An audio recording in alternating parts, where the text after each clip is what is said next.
मजाक मत कर ओके भैया। बड़ी सुघर लगे तोहर लुकिया धनी पहिरी जब मारे लू मुहसकिया धनी सड़िया लुकिया धनी सड़िया लुकिया धनी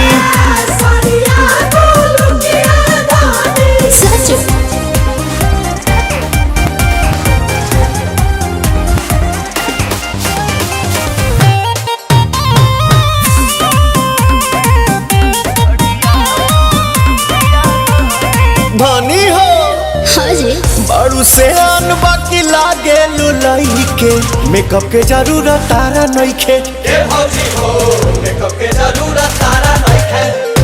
बोला भापिया बड़ा जानू तू ताकि माटा ले आई कुछ मीठा खिलाई कुछ खट्टा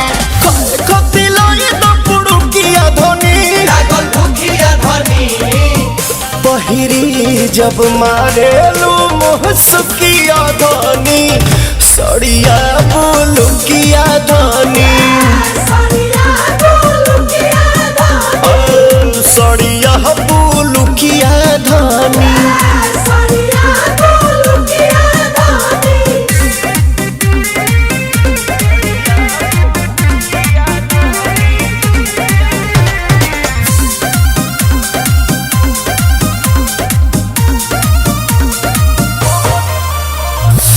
बड़ी प्यार करेलू पवन पमारेलू खाए के देलू छोहारे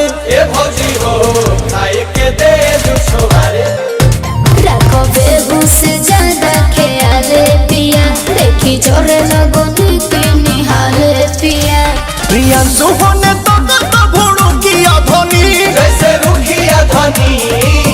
पहिरी जब मारेलू मुहसकिया धनी